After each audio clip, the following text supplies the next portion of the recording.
Welcome to Into the Weeds with Weezer, a Little Bitches podcast. A podcast where we discuss all the songs off of a Weezer album, then guess each other's favorite and least favorite song off said album. For this first episode, me and my co-hosts Liam and Sandy are just going to talk about how we all first got exposed to Weezer. So there won't be any rankings. I think you would come over to record something, Sandy. Yeah. Maybe, or should we even introduce ourselves right now, or just this is going to be a casual conversation, not even mentioning that? I don't know. I'm Sandy. I'm Liam. Hi. I'm Kevin. But yeah, you'd come over to record something, and then I learned that you used to be on the Weezer forum, All Things Weezer. Yeah. And there's some other things that happened that I don't want to share publicly, I guess, because I might be in trouble for that. We can talk about it later. There was that guy we killed. But. And then I distinctly I had a conversation with you about Ratitude outside of Avant-Garde once. Yeah. And we were actually kind of doing what we're going to do, I guess, discussing each track, but I couldn't remember them all, but we started doing that. Yeah. And then the three of us inside Avant-Garde recently, we're sort of broke out into that, I guess. Yeah. A few months ago. Yeah. Yeah. Can I ask you a question? Yeah. How did you, in your life, in your biography, Yeah. become a Weezer fan? How did you find out about them, to begin with? It was my brother. He was really into them. And then, he's the one who got me playing music. He got me to play drums when I was growing up. And, we would shoot, cover songs. Not cover, sorry.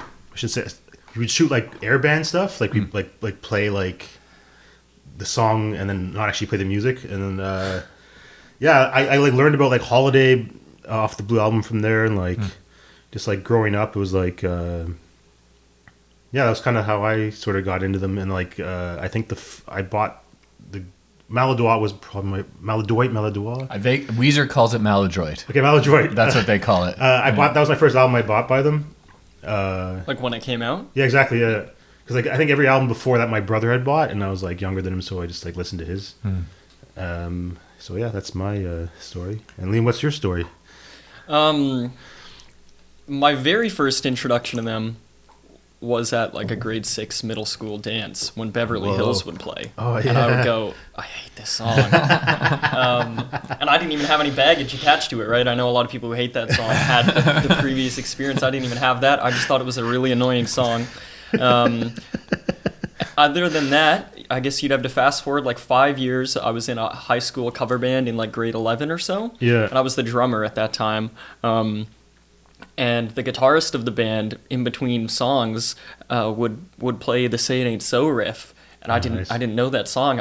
Every time he would do the riff, I would always go, "Oh, what is that? That's a really cool riff." He would say, "Oh, that's Weezer, Say It Ain't So," and I knew Weezer so little that literally every week he would play it. I would go, "What is that?" He'd say it was Weezer. So that slowly implanted in my brain that Weezer is a band that doesn't just do the Beverly Hills power chords. They can also do this sick riff. There's a cognitive dissonance between Beverly Hills and Saying So. How can these two be together, I guess? And then I think it was 11th grade, which for me would be 2012. I started to see stuff on YouTube. They were teasing a new album, and that would have been Everything Will Be Alright in the end. Yeah, I get it. And I clicked around on Say It Ain't So and stuff, and I just got into a YouTube rabbit hole. I liked some of those songs, and I realized that they were more than a Beverly Hills band. And then because Everything Will Be Alright in the end was being promoted, and I was seeing people comment oh, this is supposed to be similar to the first two albums. I was kind of fascinated that there was this divide that I didn't know about how, I guess, Weezer is a band that strayed from what they were. So the lore kind of fascinated me. And so I got into them leading into Everything Will Be Alright, and then I've followed them every album since then. Oh, man, cool. There is a lore. I love that you use that word. There's totally Weezer lore. Yeah. So what about you, Sandy? I feel like I might, just based on what you said, I might have been the one who started from the beginning, or whatever? Who started closest to the beginning. Oh, yeah. I have. I talked about him, I think, a little bit when we did our discussion. The other podcast. That I have this uncle who right, that in the 90s, in the early mid 90s, my uncle Brian would have been in his kind of early to mid 30s. right? And he was like a musician in Toronto, and he was listening to tons of cool shit, and he would like make me mixtapes of all this like really cool stuff when I was like 11 years old, right? Yeah, okay. And I think maybe not the first mixtape he made me, but the second one he made me, El Scorcho was on it. And I didn't really connect with that one too much. There was better stuff on that mixtape, which I thought at the time. You don't remember any of those other songs? I do. On that one, there was February Stars by Foo Fighters. I really liked that one. There was a few Pixies songs on that one. And I thought you were going to name like some like 90s dance music or something. No, he wasn't into that. That wasn't his style. No, but on the next one he made me, which was when I would have been in 9th grade when I was 14. Why Bother was on that one, and I loved it. I was like, that was sort of my gateway into Weezer. I was really like that one. But it was sort of just, again, it just seemed like one really awesome song on this mixtape of other really awesome songs. Like I wasn't motivated to like go get a Weezer CD or whatever. I just really thought it was a great song. Yeah. And then about a year after that, I think when I was in 10th grade, I was at the mall with my cousin, and like HMV was doing like a $10 sale. They had like this big bin of like CDs you could get for $9.99, and I got the Blue Album and Siamese Dream by the Pumpkins on the same day. And I was like, I don't know, I got $20, and I've heard these are classic albums, right? I've heard about both of them, so I'll try them out. Yeah. And I connected way more with the Blue Album, like way more, and got really into it. And then that year, I was hanging out with my uncle in Toronto. We went. My mom and dad sent me and my sister down there for March break, just so we could have a little bit of a trip and a visit and see the big city. And and I was talking to him. This would have been like in 1999, right? And I was talking to him. I remember we were on a streetcar, and I was asking him about Weezer and what happened to them. How come I never hear about them anymore? Right? Because they weren't in '99. They weren't doing anything. Yeah. Okay. And not anything that the public knew about. And it's so interesting because this was like a moment in history before like the internet was around, but it wasn't as ubiquitous as it didn't like not even close, right? Yeah. So you really could, unless you were like internet savvy, like really early on, you really could only get your news from like music magazines, right, and stuff like that, right? And he was like, yeah, I don't know what happened to them. They put out 2 incredible albums, and then they just vanished, and nobody knows. I don't even know if they're still a band. I don't know anything, right? Yeah. So they had this like mystique to me, right, of like this band that put out these like 2 killer albums, and then just like disappeared, you know? Yeah. And then I got Pinkerton a little later. I actually got Pinkerton after Green Album, because when Green Album came out. That was news. Like there was big news. It was like Weezer's back. There's like a comeback, right? There's like, you know, Hash Pipe was out and all that stuff. And I went and got that one. I got the Green Album and actually Bleed American by Jimmy Eat World on the same day. Yeah, man. And the guy who sold it to me, he was like an older guy. Like I was like 17. He was like in his like 20s or whatever. He's like, these are both awesome. You're going to have an awesome night. And I was like, yeah, dude. And then, yeah, from Green sort of elevated me because like I was really into the Blue Album and I really liked it. I knew it like front to back by the time I was 16, but I hadn't listened to it in a little while. I was kind of like exploring some other stuff around then. And then the Green Album, and like they had music videos out and they were going on tour and like everybody was talking about it. That like elevated my Weezer fandom into like the stratosphere.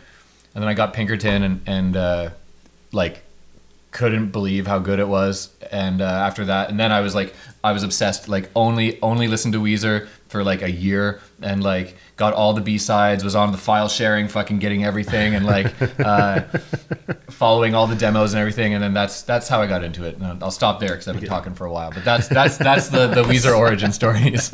So cool. Yeah. I guess the second part of this discussion is what should we call these discussions? Give it a label. I like both. I don't know if if you guys want to say both your suggestions. Mine was Little Bitches, the Little Bitches podcast,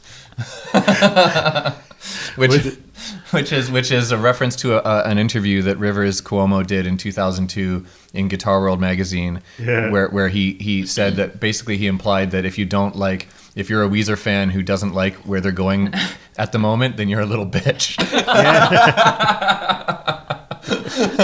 No, I think his exact quote was something like they all want something, from me, they all are making these demands, and they're all just like a bunch of little bitches or something like that. I remember when you mentioned it, I remember like it sounded familiar. I kind of knew what you were talking about. And my suggestion was the Disney Gay podcast, which is a reference to I think a message board post that Rivers would have done around the same time. Yeah, where he said that what they had done prior, like on the Blue Album and stuff, that was Disney Gay. I'm pretty sure he said "Only in Dreams" was. It was "Only in Dreams." Yeah. And the full quote is actually it's like he said gay, yes. Disney gay. And then they would go on a few years later to try to submit My Best Friend to Shrek 2. Yeah. That was to show the duality of man. Yeah. But yeah, both those might be a bit too niche. Yeah, it might be. I don't know. Yeah. So I would sort of argue against using the Disney Gay one. Yeah, it hasn't aged very well. Yeah. But okay, so the ideas that I had were was it ranking Weezer, and then like Weezer. What was it? Weezer Ramblings or something like that. I like to make the argument that it could be a 2-part thing, but to use the so for example, let's say Weezer Rambling or Weez Rambling, and then colon the Little Bitches podcast, as like a part 2 to it. I'm into that. Yeah, okay, I like it. Just to have Weezer at the beginning title. Yeah, so people know that it's not a podcast about little bitches. Yeah, exactly. Yeah. Or maybe we get more listeners with Little Bitches the title just by itself. But I'm not sure if it should be Weezer Ramblings or I don't know any. I was trying to like an R kind of double R sound or like a double W sound, but so that's what I was like ranking Weezer Ramblings. Right. Mm-hmm. I'm trying to think of like how I can make double W or double R sounds now, but I'm not coming up with anything. Wanking with Weezer. We don't have to decide now. We don't have to do it on the spot, but okay. I liked where you're headed with like something with Weezer in the title, and then colon the Little Bitches podcast. I like that. Yeah, like there are some Weezer podcasts I know about, and it seems like the trend is to either play on a song lyric. Like Okay. There's a popular one called "What's with These Homies Talking About Weezer?" I think. Mm-hmm. I think That's good. And then there's another one that it's my favorite Weezer podcast. And I don't know how many listeners it has. It's hard to tell on Spotify. I fear that it doesn't have as many as it should because the title might be a bit too clever. It's Weez talking Weez to thee. So it's like W-E apostrophe Z, right? So they do a little pun. Yeah. Okay. Which is also a good title. But, sometimes you just got to call something like the Weezer podcast if you want to get hits. Yeah. You can say like Weezer Talk, the Little Bitches podcast. Yeah. I do like the Little Bitches podcast, Yeah. colon. Yeah. Again, a little bit we call it Weezer Talk because it's pretty simple and to the point. There's Yeah. nothing clever about it. Yeah. I don't know. Yeah. I think we could go with some variation of that. Okay. Yeah. See, I wish there was like a synonym for talk. And you say Weezer, that word, but like an alliterative word. yeah, exactly. That's what I mean. Yeah, but yeah, I mean, maybe Weezer Talk is just right to the point, and then you have the Little Bitches podcast. Yeah. I think we're circling it. All right. Well, let's just sort of use that as like a placeholder for now, I guess. Sure.